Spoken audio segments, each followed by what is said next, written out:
everyone, welcome to another episode of App Pop. I'm Scott Anderson, and today we're going to be talking about one of my favorite apps. It's called Duolingo, and it's a language learning app.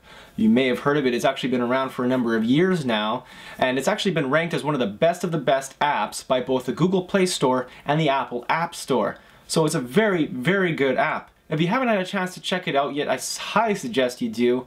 It's actually been proven to be a very effective way at learning a new language, and it's a ton of fun, plus it's free. So why don't we get started? Let's take a look at the app.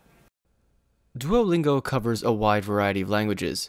Depending on your native language, it will give you different options.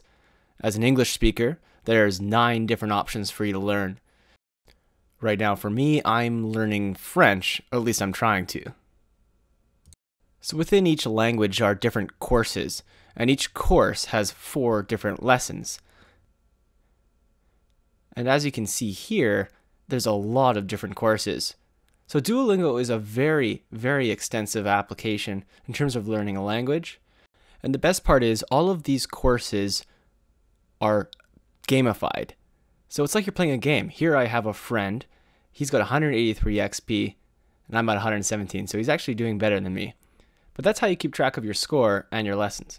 Over time, you earn a currency called lingets, which you can actually use to purchase things like health or costumes or language packs like idioms or flirting. Now, part of the reason Duolingo is so effective is because it reminds you to practice every day, but you have control over how much. You could do 10 minutes, 20 minutes. You know how much you're capable of doing, and you have that control. You also have these personalized lessons which strengthen your skills by practicing things you've already learned. Now, the lessons contain a number of different tests which keep it fun and exciting. They start with basic things like translate this sentence, where you have options and you choose from them. And you'll notice that there's a little speaker button beside what you're translating, so you can always hear what it actually sounds like in the language. Now, there are also audible tests.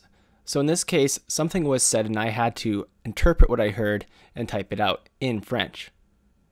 But then there's also translating a sentence with no options available. I just have to type it based on my memory and based on what I've learned. I'm doing pretty good so far. Now, everything you're seeing here are based on words and phrases that I've already learned in previous lessons. So you really do start off right at the beginning with basic words and then move on to sentences. Now, if you make a mistake, it's okay. There's actually good options here.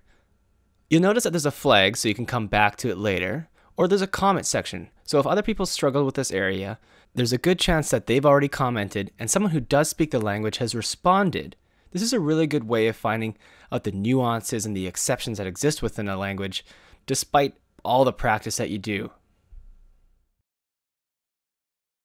That's it for this episode of App Pop. Thanks so much for stopping by. Make sure you check out the Google Play Store or the Apple App Store and download Duolingo. It's definitely worth your while. Stay tuned and make sure you subscribe.